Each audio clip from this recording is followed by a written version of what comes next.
Juliana, não quero te chatear, mas você não mora mais aqui. Meu filho e eu decidimos assim, declarou minha sogra durante o café da manhã. Meu marido apenas assentiu satisfeito, mas os dois se esqueceram de um pequeno detalhe. Esta casa foi herdada por mim, do meu pai. Mais tarde, quando voltaram do mercado, ficaram em choque ao ver a mensagem. O despertador tocou às 6h30, como sempre. Estiquei-me para desligá-lo e sentei-me na cama, esfregando os olhos. Ainda estava escuro lá fora, mas o dia já começava a nascer. A casa do meu pai, minha casa. Toda manhã eu acordava com esse pensamento e sempre sorria. Rodrigo roncava ao meu lado com os braços abertos. Aos 48 anos, ele ainda não aprendeu a dormir em silêncio. Levantei-me com cuidado, vesti meu hobby e desci. Esse sobrado de 3 andares no centro da cidade, com jardim e garagem, meu pai comprou nos anos 90, quando era engenheiro-chefe de uma fábrica. Na época parecia caro demais, mas hoje vale o dobro de 2 apartamentos na capital. Liguei a cafeteira, peguei os ingredientes do café da manhã, gestos já automáticos depois de 15 anos de rotina. Às 7 horas em ponto, café da manhã. Às 8 horas, estou no trabalho. Às 9, reunião com minha equipe. Sou chefe do RH numa grande empresa de logística, a Transporte São Miguel, que tem filiais por toda a região. Coordeno 23 funcionários e ganho cerca de R$ 25.000 por mês, fora os bônus, o que é excelente para os padrões da cidade. Construí minha carreira passo a passo. Depois da faculdade, comecei em uma empresa pequena, e após 3 anos, fui para uma maior. 5 anos depois, entrei na Transporte São Miguel. O diretor me valoriza, os colegas me respeitam. 2 anos atrás, me ofereceram o cargo de vice-diretora, mas recusei, não queria mais dor de cabeça. Rodrigo trabalha como gerente numa seguradora. Ganha metade do meu salário e não tem grandes ambições. Para que se esforçar mais? Já temos tudo. E por tudo, ele quer dizer minha casa, meu salário, a estabilidade que eu garanto. Despejei o café na cafeteira turca e coloquei no fogo. A casa ainda estava silenciosa, os outros acordavam mais tarde. Tenho meia hora só para mim e valorizo isso. Sentei-me na poltrona do meu pai com uma xícara de café e comecei a planejar o dia. 3 entrevistas para a vaga de logística, reunião sobre o orçamento do próximo trimestre e encontro com uma agência de recrutamento. Uma sexta-feira comum. Meu pai faleceu há 5 anos, de infarto no trabalho. Tinha só 62 anos. A casa ficou para mim, sua única filha. Minha mãe morreu de câncer quando eu tinha 20. Papai nunca se casou de novo, dedicou a vida a mim e ao trabalho. Dizia: Julinha, uma casa é a base de tudo. Enquanto você tiver sua casa, nunca vai estar perdida. Cuide dela. E eu cuidei. Em 5 anos, reformei 2 cômodos, troquei o telhado e atualizei o sistema de aquecimento. A casa ficou mais bonita e confortável. Às 6h30, desceu Neuza Barros, minha sogra. Tem 69 anos, viúva, aposentada.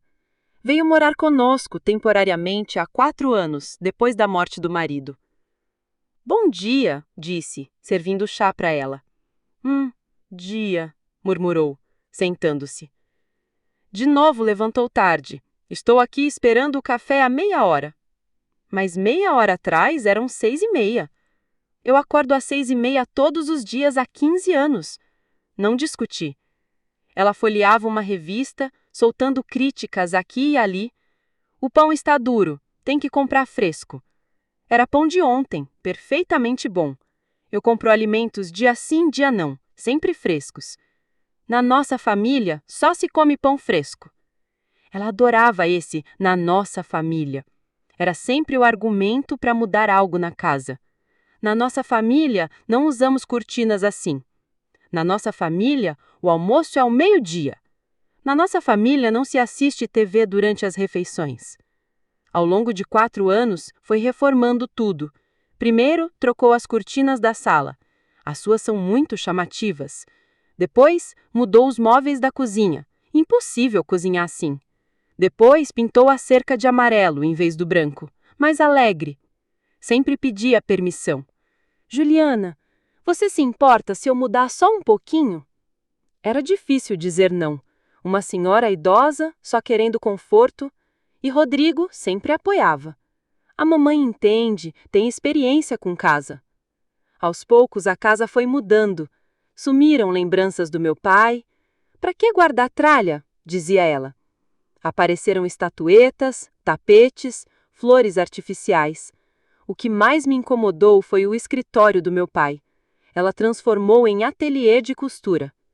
Guardou os livros dele em caixas, cobriu a escrivaninha com rolos de tecido e instalou uma máquina de costura. A sala estava sem uso, justificou. Preciso de um lugar para costurar. Rodrigo, claro, apoiou. A mamãe tá certa, para que deixar o cômodo parado? Não briguei. Meu pai dizia, em família, o mais importante é a paz. Mas toda vez que eu passava pela antiga sala dele, meu coração doía. A gota d'água foi o jardim. Ela quis arrancar as macieiras do meu pai e plantar batata. Mais útil. As maçãs são azedas e ninguém come. Batata é mais prática. Essas macieiras meu pai plantou comigo quando eu era criança. Pintávamos os troncos juntos na primavera, colhíamos os frutos no outono, fazíamos as melhores tortas do mundo. Ninguém vai tocar nessas árvores, falei, firme. Por quê? Não é prático. Porque são do meu pai e este é o meu jardim. Ela se ofendeu. Ficou 3 dias sem falar comigo. Comunicava-se por Rodrigo. Diz para sua esposa que o almoço está pronto. Pergunta onde está o meu remédio de pressão. Rodrigo ficava no meio, tentando apaziguar. Amor, ela não falou por mal. Mãe, a Rob tem razão, mas tenta entender. Você só quer mexer na terra. No fim, minha sogra cedeu. Mas desde então, ficou ressentida. Passou a me criticar mais, implicar com a comida, com a arrumação da casa. Às 7 horas, Rodrigo desceu, já pronto para o trabalho. Me deu um beijo no rosto e sentou-se. O que tem para o café? Perguntou, abrindo o jornal. Omelete com ervas, respondi, servindo o prato. Mas eu pedi torta de ricota ontem. Congelei com a cafeteira na mão. Ele não tinha pedido nada, nem jantamos juntos. Chegou tarde, eu já dormia. Você não pediu nada, falei calmamente. Pedi sim. Mãe, não pedi? Neuza Barros levantou os olhos do jornal. Claro que eu já tinha ouvido essa ladainha antes. Rodrigo pediu um bolo de ricota e você, como sempre, faz qualquer coisa, comentou minha sogra com desdém durante o café da manhã. Rodrigo assentiu, satisfeito com o apoio materno. Eles já tinham uma tática combinada. Ele inventava, ela confirmava e a culpa sobrava para mim. Depois de 15 anos de casamento, eu já tinha me acostumado. Geralmente não discutia. Concordava só para não arrumar briga. Mas naquele dia, algo dentro de mim despertou. Rodrigo, falei, olhando nos olhos dele. Ontem você chegou em casa às 11 horas da noite e foi direto dormir. Quando exatamente você teve tempo de pedir bolo de ricota? Ele ficou visivelmente desconcertado e gaguejou. Ah, talvez eu tenha esquecido, ou falei de manhã. De manhã? Você levantou 5 minutos antes do café. Neuza Barros bateu a xícara no pires com força. Juliana, que tom é esse? Seu marido pediu o bolo? Faz o bolo, custa. Olhei para minha sogra. Nos olhos dela vi irritação e uma raiva contida. Neuza Barros, respondi com calma. Quando o Rodrigo realmente pedir alguma coisa, eu faço, mas não precisa inventar pedido que não existiu. Que jeito é esse de falar com os mais velhos? Do mesmo jeito que eles falam comigo. Rodrigo levantou as mãos bancando o pacificador. Gente, para que brigar por causa do café? O omelete também tá ótimo. Mas já era tarde. Neuza Barros se levantou, deixou metade da comida no prato e disse ofendida. Eu não consigo dividir a mesa com gente grosseira.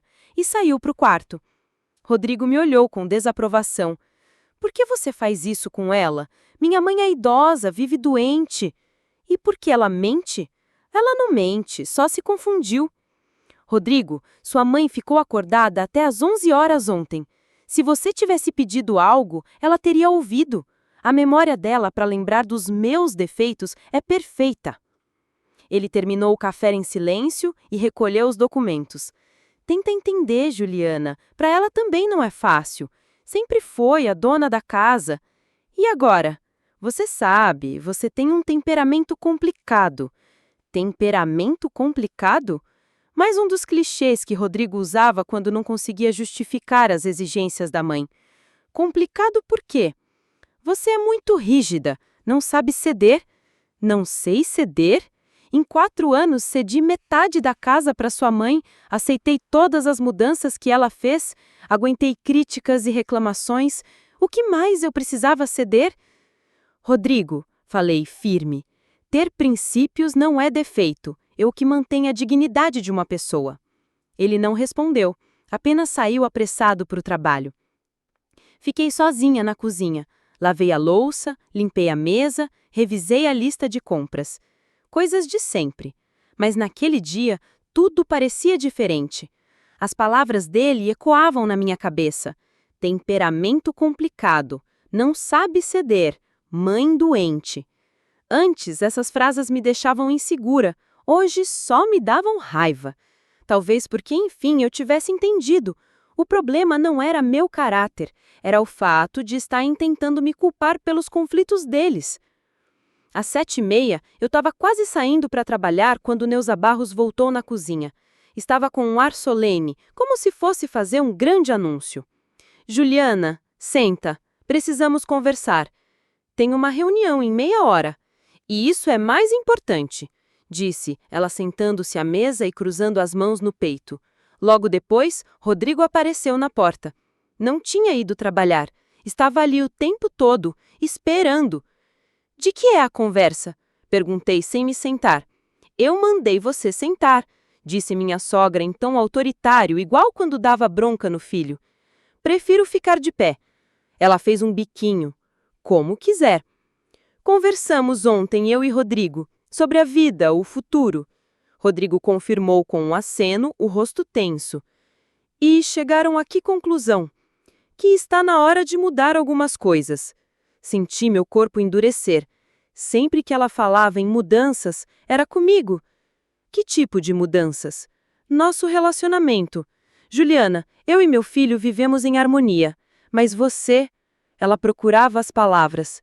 Você nos afasta. Vive discutindo, criticando minhas sugestões. Isso estressa Rodrigo, e ele anda tendo problemas no trabalho por causa disso. Que tipo de problemas?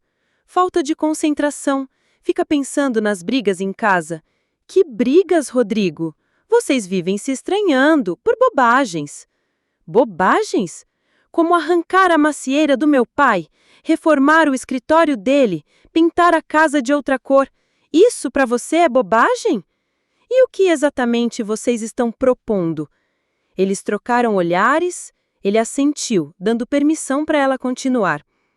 Pensamos que talvez fosse bom você passar um tempo morando sozinha, alugar um lugar, refletir um pouco, e nós também descansamos. Fiquei paralisada. Eu saí da minha própria casa? Temporariamente, apressou-se o Rodrigo. Só uma pausa. Juliana, família é feita de concessões, e você não sabe ceder. Que concessões eu deveria fazer? Respeitar os mais velhos, ouvir conselhos, não fazer escândalo por qualquer coisa. Escândalo? Nunca fiz. Só reclamava quando ela passava dos limites, mas nunca gritei, bati porta, fiz drama. Neuza Barros, falei devagar. Essa casa é minha, foi herança do meu pai. Por que eu tenho que sair? Porque família vale mais que patrimônio. E se essa família acabar? Não vai, se você se endireitar. Olhei para Rodrigo. É isso que você quer?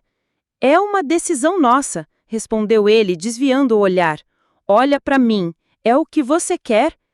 Ele hesitou, depois assentiu. É. Então, Neuza Barros soltou a frase que mudou tudo.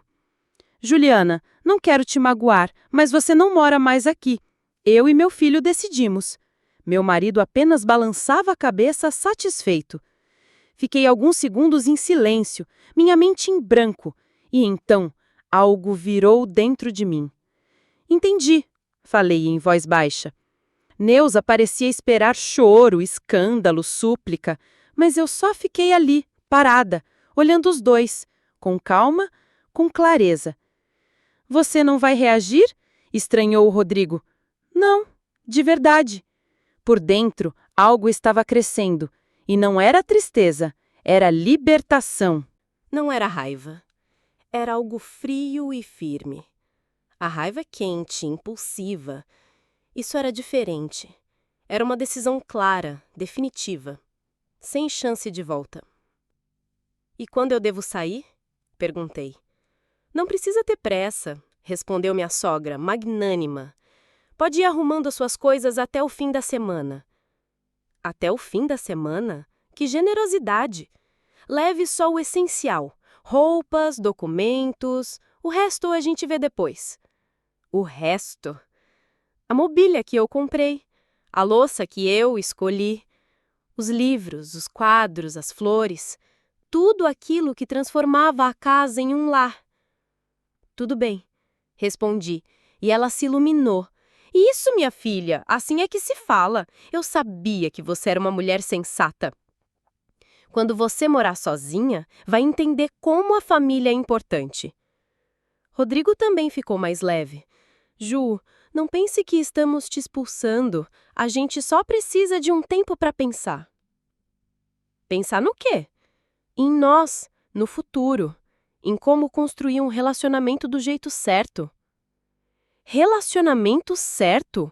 15 anos de casamento e ele acha que eu não sei construir uma relação? Entendi. Repeti, seca. Então tá bom.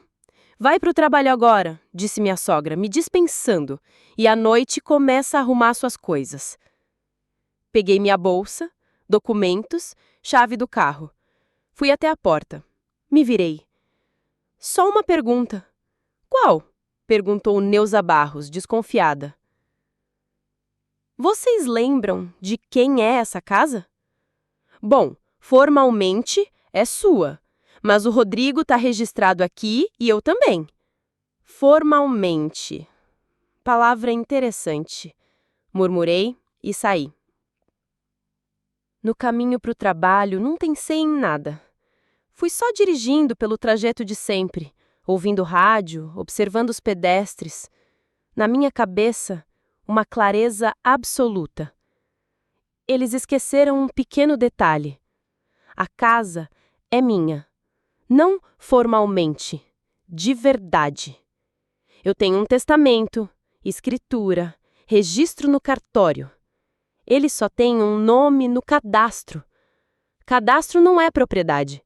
Qualquer um que já tenha lidado com questão de imóvel sabe disso. O dia no trabalho foi como sempre. Reuniões, entrevistas, tarefas rotineiras. Alguns colegas perguntaram: tá tudo bem?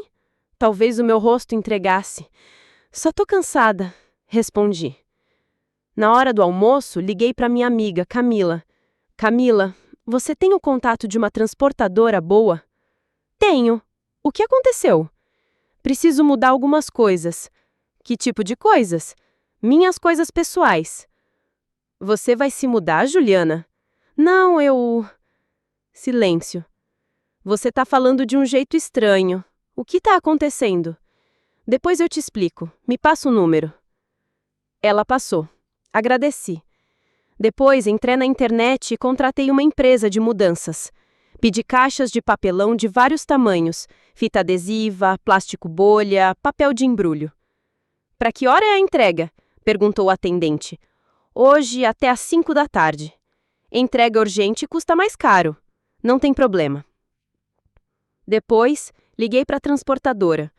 Preciso de 2 carregadores por 2 horas, hoje às 6 da tarde. O que vamos transportar? Coisas pessoais, caixas, móveis. E para onde levar? Parei para pensar. Hotel, muito caro. Guardar num depósito, precisa de contrato. Não vamos levar para lugar nenhum. É só para tirar de casa. Entendido. Estaremos aí às 6 da tarde. Desliguei. Olhei o relógio. 2 da tarde. Tinha tempo para planejar. Rodrigo costuma chegar às 7. Neuza Barros vai ao mercado depois do almoço e só volta para o jantar. Tenho 2 horas. Vai dar. Fazer o quê? Empacotar tudo deles. Tirar da casa. Para onde? Até o portão da frente. Depois que decidam sozinhos. As últimas 2 horas no trabalho pareceram eternas. Assinava papéis, atendia ligações, mas meu pensamento estava longe. Pensava no meu pai. Como ele comprou essa casa? Como se orgulhava dela? Ju, casa não é só parede e telhado. É onde você está segura. Onde ninguém manda em você. E eu deixei que mandassem. Tolerei por 4 anos. Cedi, negociei.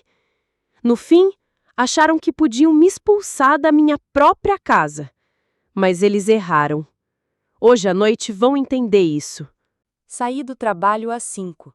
Os materiais já estavam me esperando, deixados pela vizinha, tia Zuleide. Vai se mudar? Perguntou, ajudando com as caixas. Quem vai se mudar? Respondi. A casa estava silenciosa. Neuza deixou um bilhete. Volto às 8, esquenta a lasanha. Subi para o segundo andar, para o quarto da sogra. Um cômodo grande, claro, com vista para o jardim. Antigamente era meu quarto de criança. Brincava de boneca ali, fazia lição de casa, sonhava com o futuro. Agora a Neuza encheu de tralha. Um armário enorme, penteadeira cheia de potes, poltrona com capa bordada, vasos de gerânios. Levei as caixas. Comecei a embalar com cuidado. Roupas, sapatos, cosméticos. Envolvi tudo com papel, para não amassar nem quebrar. Ela tinha muita coisa. 3 armários de roupas, 2 cômodos de roupa de cama, uma prateleira de remédios, uma coleção de estatuetas. Transformou meu quarto de infância num depósito. Depois fui para o quarto do Rodrigo.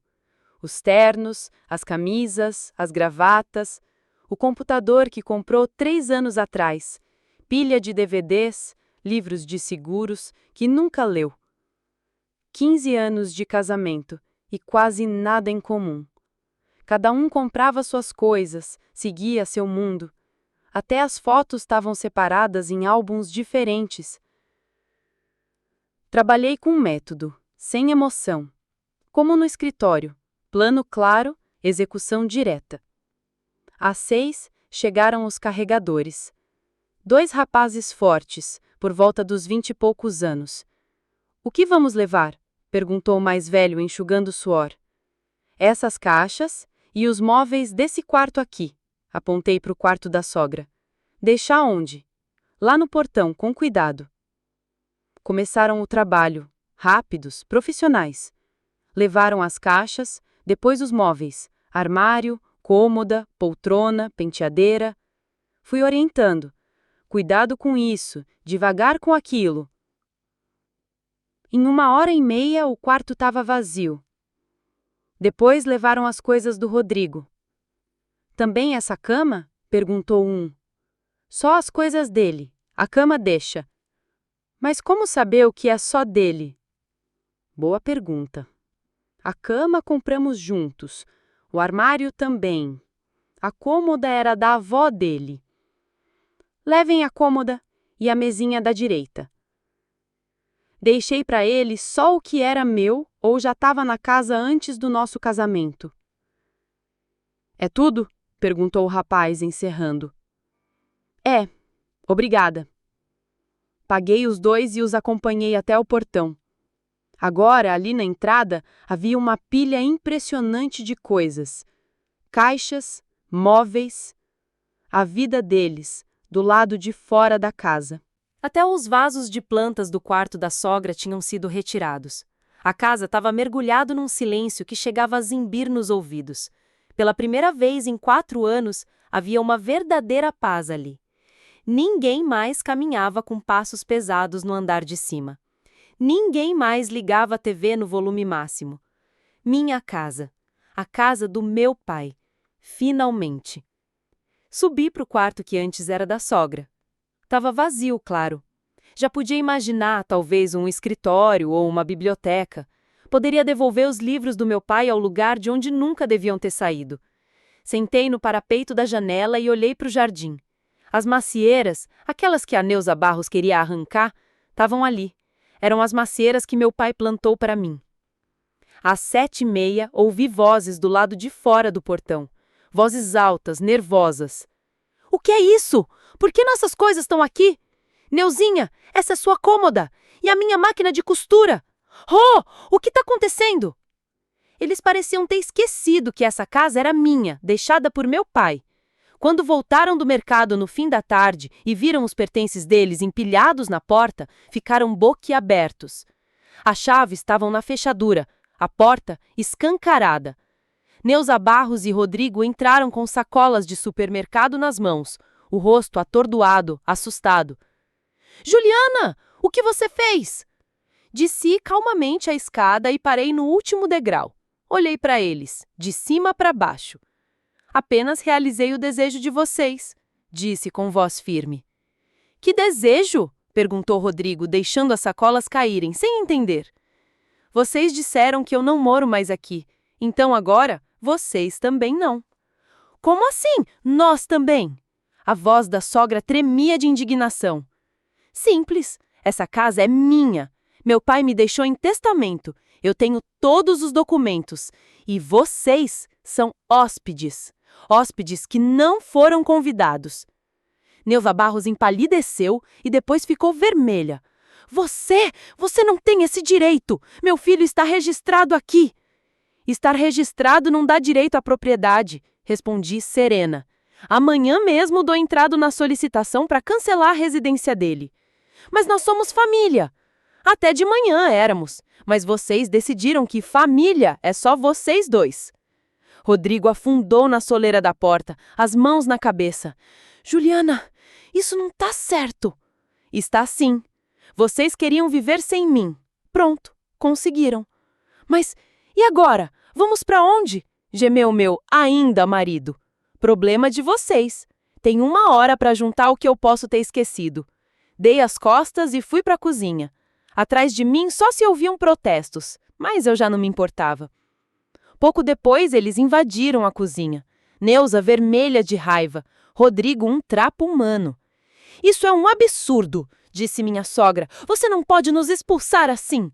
"Posso, e já fiz. Você não tem o direito moral, mas tenho o jurídico."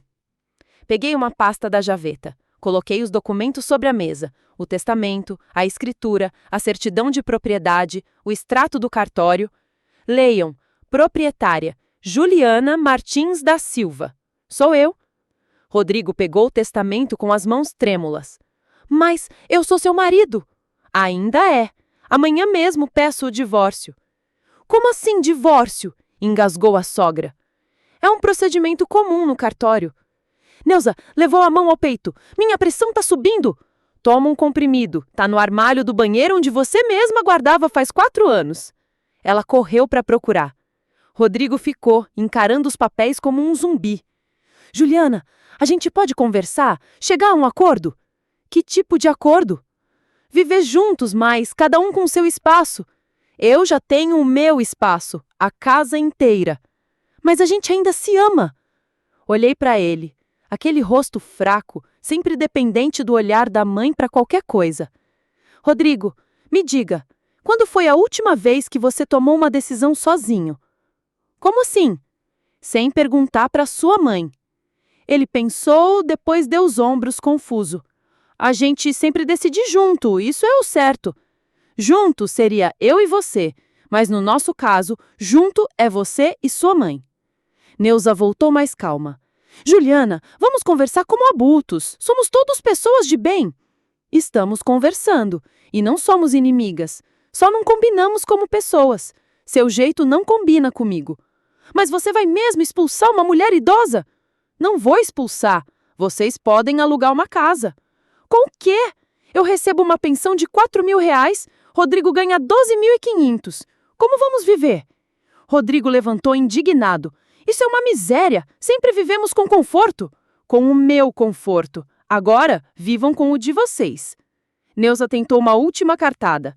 Tá bom, eu vou embora, mas por que expulsar o seu marido?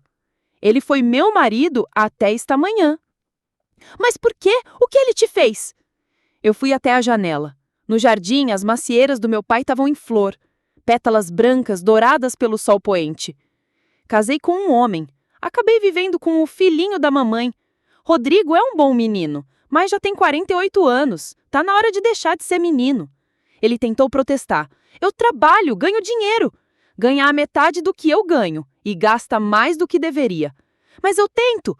Você tenta agradar sua mãe, não tenta ser um marido. A sogra explodiu.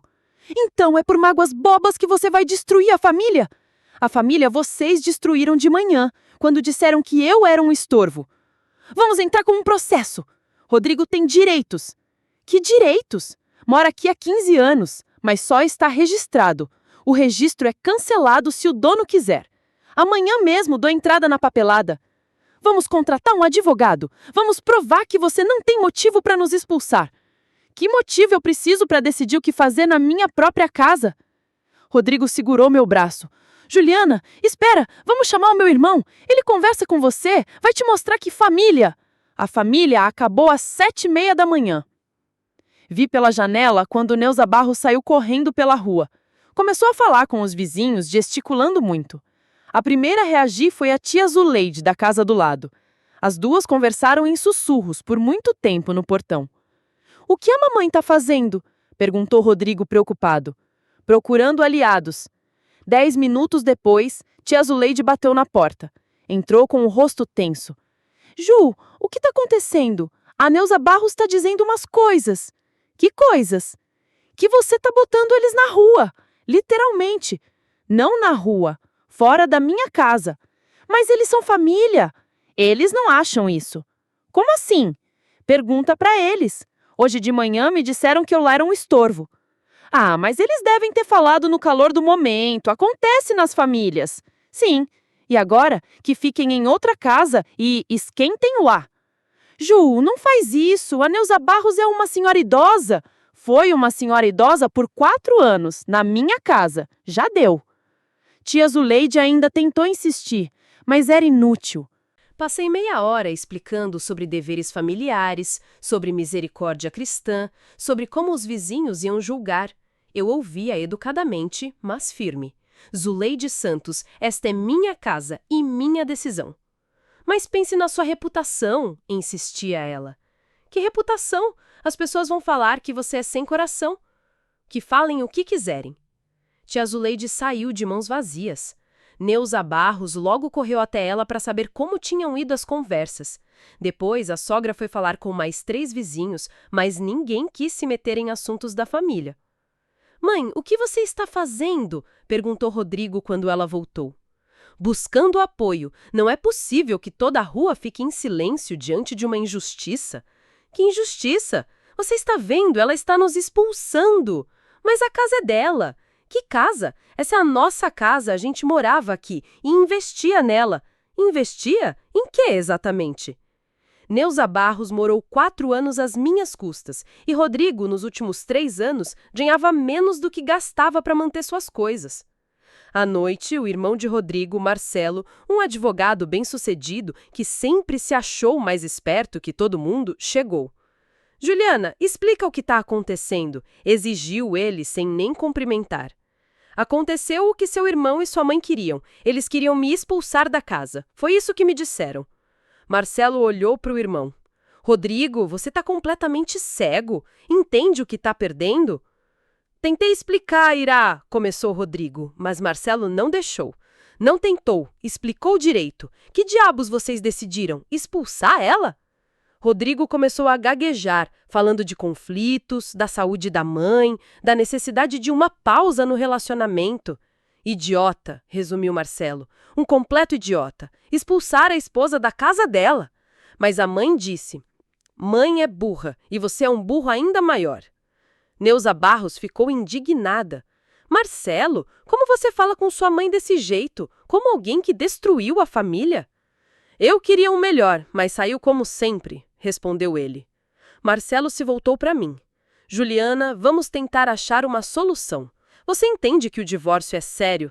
Entendo, por isso estou me separando. Mas Rodrigo tem direito à parte dos bens da casa. Que direitos? Direitos de casal? Bens adquiridos juntos? Eu peguei os documentos e mostrei o testamento. A casa foi herdada antes do casamento, não é um bem comum. Marcelo examinou os papéis com atenção. A expressão dele ficou séria.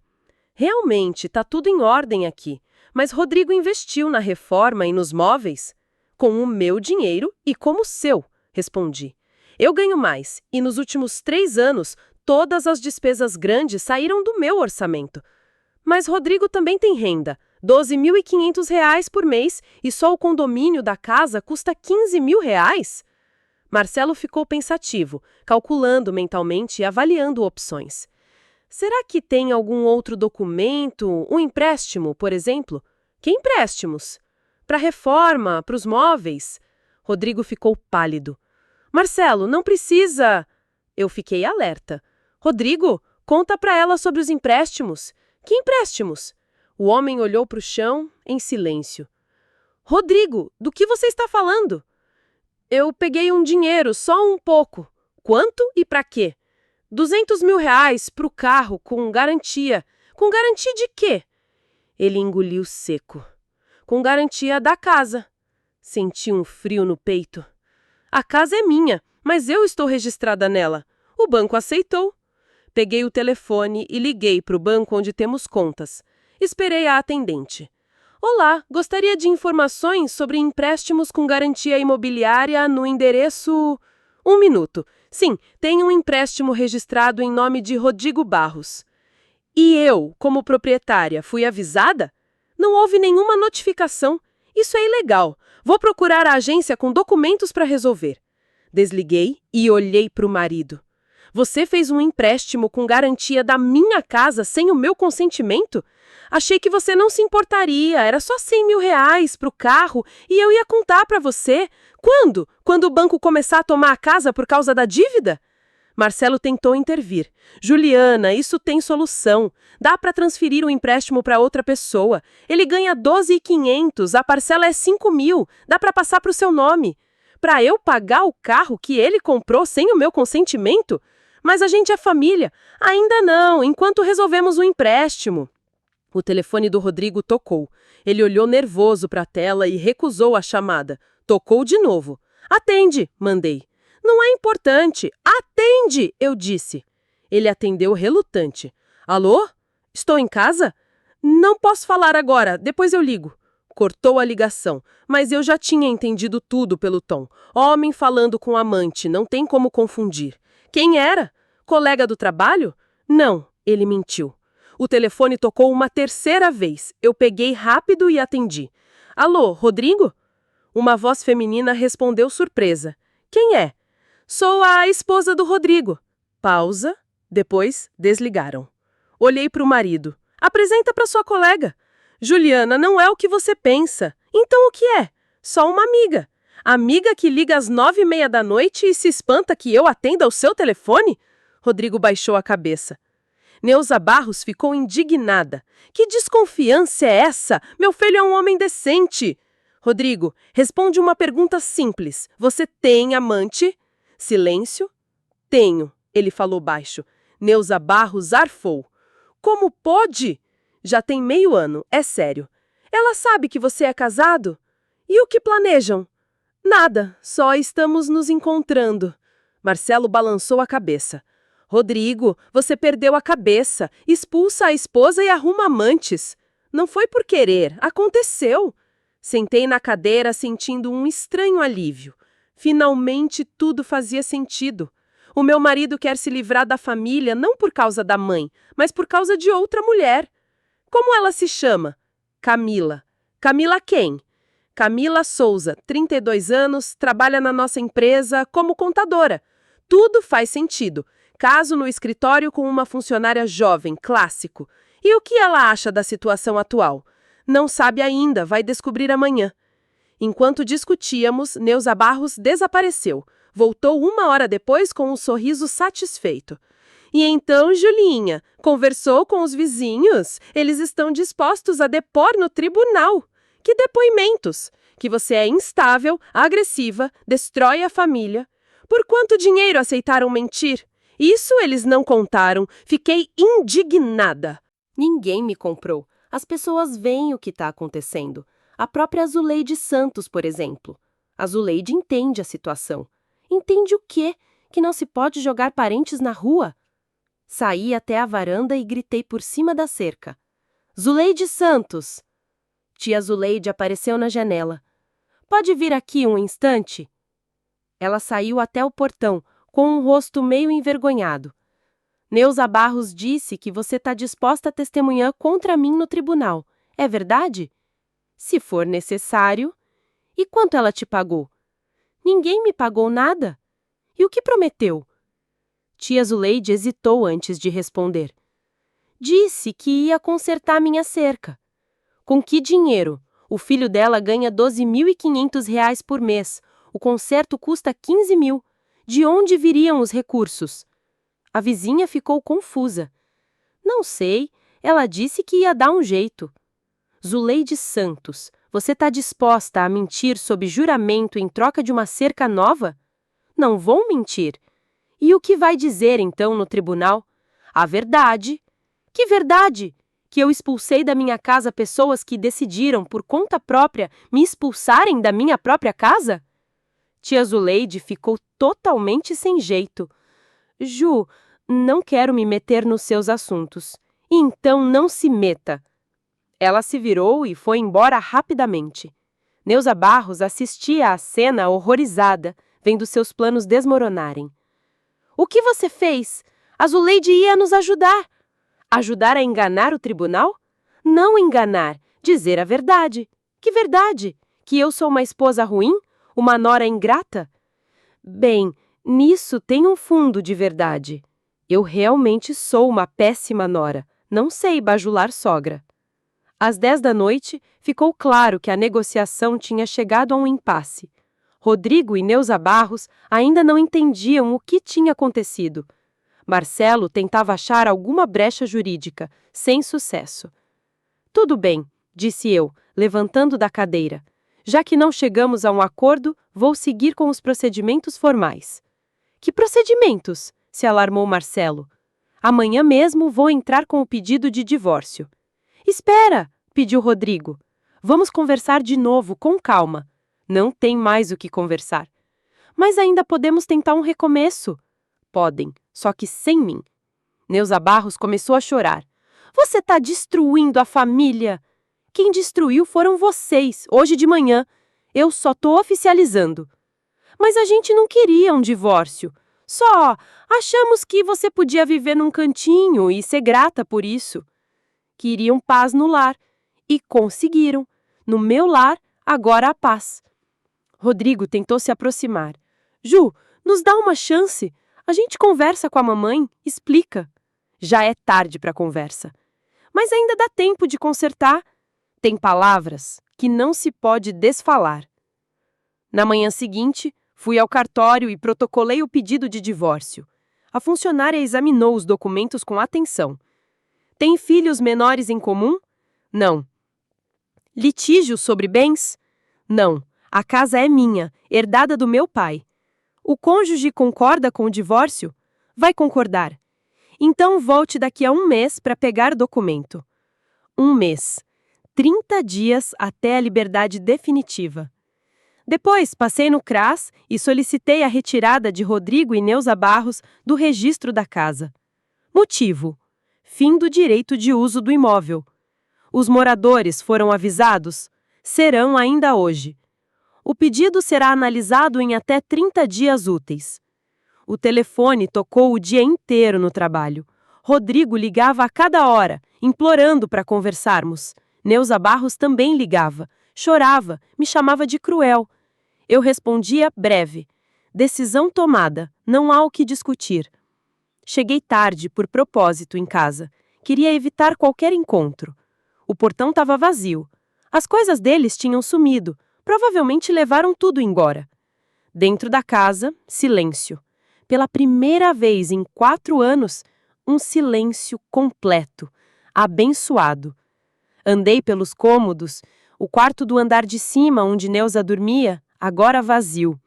O quarto que dividia com o meu marido, só com as minhas coisas. A sala de estar, sem as estatuetas da sogra, sem as flores de plástico. A casa parecia maior, mais leve, como se finalmente respirasse. 3 dias depois, chegou a intimação. Rodrigo entrou com uma ação para anular meu pedido de retirada do imóvel. Neuza entrou como coautora. A audiência foi marcada dali a 2 semanas. Enquanto me preparava para o processo, decidi revisar todos os documentos da casa. Os papéis do meu pai estavam guardados no safe, no escritório dele. O testamento eu conhecia de cor, mas havia um outro documento. Um adendo, feito 1 semana antes da morte dele. Desdobrei a folha e comecei a ler. Fiquei paralisada. Adendo ao testamento de 15 de maio de 2019.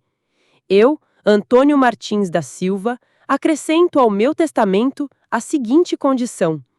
Em caso de divórcio da minha filha Juliana Martins da Silva, a casa, localizada na Rua Salvador, número 23, deverá, no prazo de 1 ano após o divórcio, ser transferida ao Fundo de Caridade Casa da Esperança para a criação de um abrigo para idosos solitários. Li várias vezes. Não acreditava. Meu pai deixou a casa para uma instituição de caridade, caso eu me divorciasse. Mas por quê? Continuei lendo. Acredito que a casa deve servir para uma família. E se a família se desfaz, que a casa sirva àqueles que não têm nenhuma. Senti as pernas fraquejarem.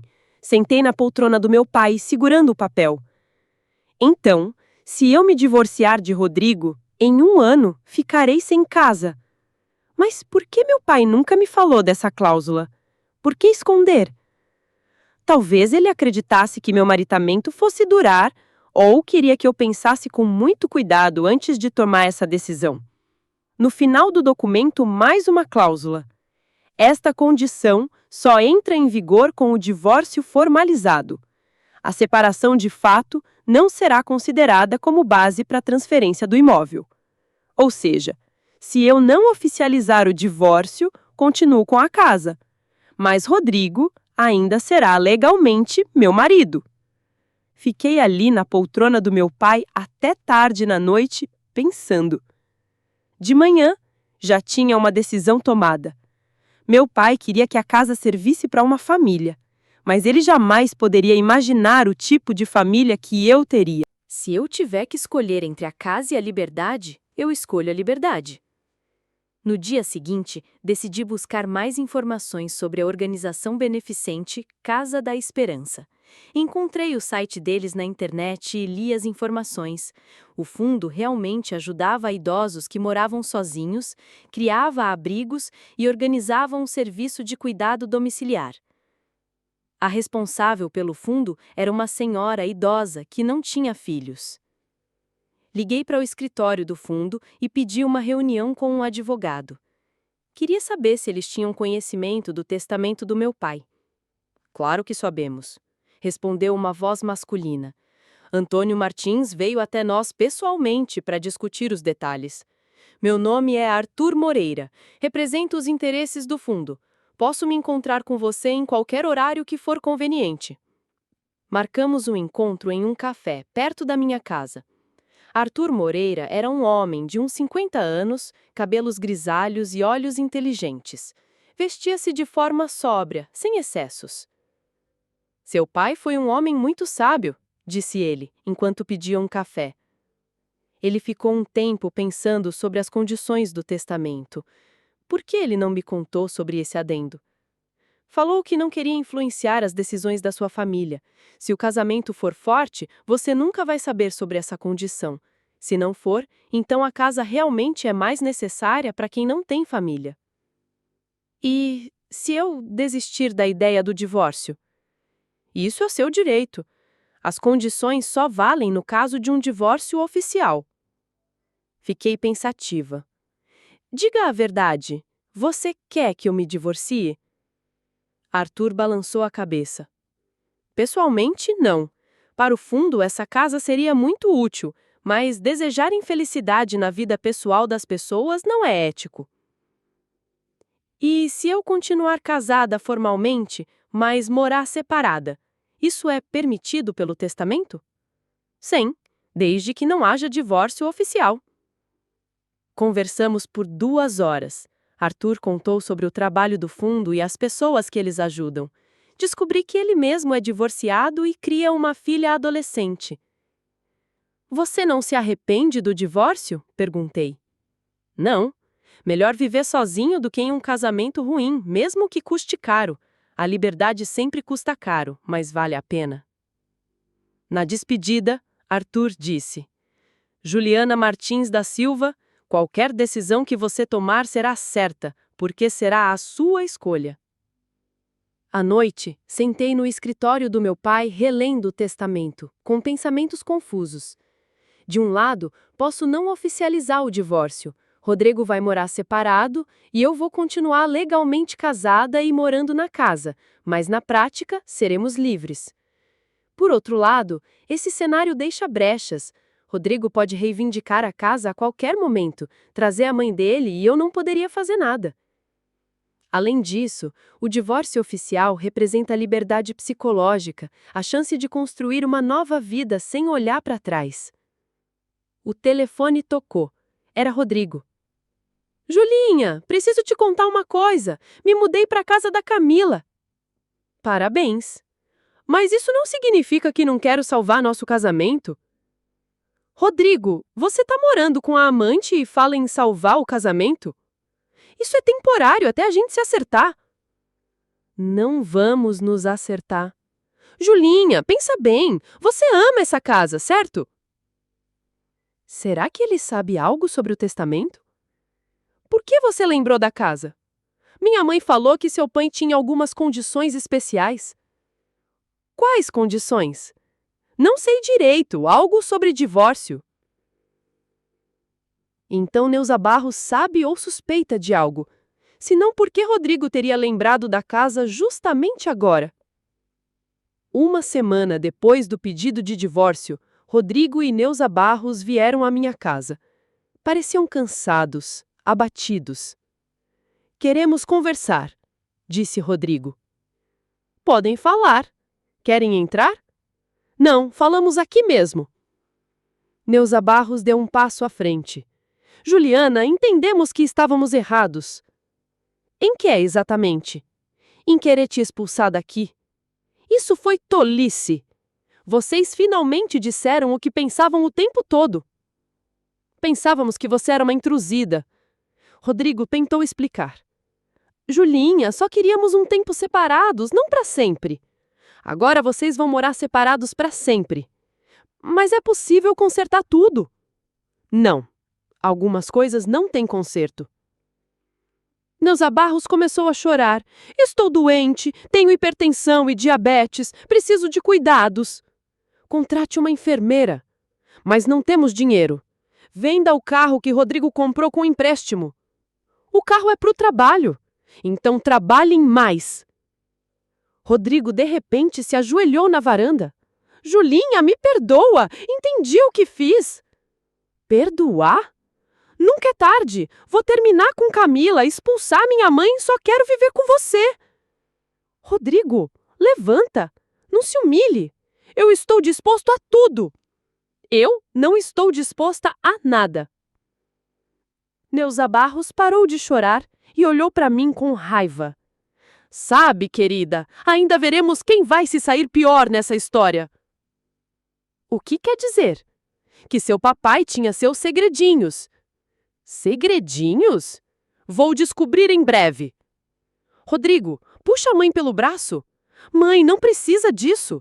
Por que não? Que ela saiba o que a espera. Neuza Barros, expliquem direito o que sabem. A minha sogra sorriu de lado e disse: eu já sei que sua casa logo não será mais sua. Por que você acha isso? Porque pessoas inteligentes me contaram. Que pessoas? Advogados de verdade, não aquelas suas amigas. Rodrigo tentou levar a mãe embora, mas ela se soltou e continuou. Você acha que ficamos de braços cruzados? Não, Juliana. A gente estudou o caso e descobriu umas coisas interessantes. O que exatamente? Que no divórcio você vai perder a casa. Aí veremos se você ainda é tão firme nos seus princípios. Então, eles sabem sobre a cláusula do testamento? Mas como? Quem contou isso para vocês? Isso não é da sua conta. É minha casa e meu testamento. Logo, não vai ser mais sua. Neuza Barros se virou e foi para o portão. Rodrigo correu atrás dela. Juliana, não escute ela! Gritou ele por cima do ombro. Ela só está chateada. Mas eu já tinha entendido tudo. De algum jeito, eles souberam das condições do testamento e agora esperam o momento em que eu perca a casa. A questão era, de onde eles souberam? E o que planejam fazer a seguir? À noite, fiquei pensando bastante naquela conversa com meus antigos parentes. Neuza Barros claramente esperava que eu desistisse do divórcio ao saber das condições do testamento. Mas ela se enganou. Eu não ia desistir. Ter a casa era bom, mas a liberdade era melhor. Meu pai queria que a casa servisse à família, mas família eu não tinha mais, então que a casa sirva a quem realmente precisa. Liguei para Arthur. Aqui é Juliana Martins. Quero avisar que não vou retirar o pedido de divórcio. Você tem certeza? Absoluta. E a casa? 1 ano após o divórcio, a casa vai para a fundação. Isso é justo, Juliana. Muito nobre da sua parte, está certo. Meu pai era um homem sábio, sabia que a casa devia trazer felicidade para as pessoas. Para mim, naquela casa, com aquela família, felicidade não havia. E onde você vai morar? Vai alugar ou comprar algo? Tenho um bom salário e uma reserva financeira. Se precisar, conto com sua ajuda para a parte jurídica. Obrigada, sei a quem recorrer. Depois da conversa com Arthur, senti um alívio estranho. A decisão estava tomada, não havia volta. Agora só restava esperar o tribunal e o divórcio oficial. O julgamento foi rápido. Rodrigo e Neuza Barros tentaram provar que eu não podia tirar eles da casa, mas juridicamente a posição deles era fraca. O dono do imóvel tem o direito de acabar com o direito de uso das pessoas que não são proprietárias, explicou o juiz. Rodrigo e minha sogra foram removidos da casa. O divórcio foi concluído 1 mês depois do pedido. Rodrigo não foi à audiência. O divórcio foi decretado à revelia. Recebi a certidão de divórcio e senti um vazio. Não alegria nem alívio, apenas vazio. 15 anos da minha vida tinham acabado e à frente, o desconhecido. 1 ano depois, a casa realmente passou para a Fundação Beneficente. Eu me mudei para um apartamento alugado de 2 quartos em um bairro novo. Arthur ajudou com a papelada, começamos a nos ver mais, e eu percebi que gostava dele, mas nosso relacionamento evoluía devagar. Havia muitos obstáculos. Primeiro, um conflito de interesses. Ele representava a fundação que agora tinha minha casa. Segundo, a filha dele não gostava da ideia de uma nova mulher na vida do pai. Terceiro, eu mesma não estava pronta para um relacionamento sério. Rodrigo casou com Camila 6 meses depois do nosso divórcio. Ela estava grávida. Eles alugaram um apartamento pequeno na periferia da cidade. Neuza Barros mora com eles e ajuda nas tarefas domésticas. Às vezes eu os encontro no mercado ou na rua. Rodrigo parece cansado e envelhecido. Neuza Barros tenta não me notar.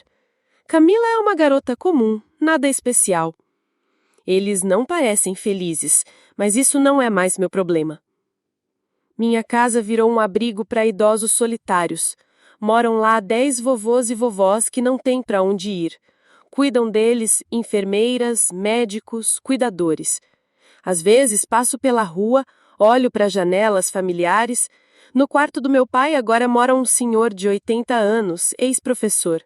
Na minha antiga infância, uma vovozinha solitária, que perdeu todos os filhos. É estranho, mas eu não me arrependo da minha decisão.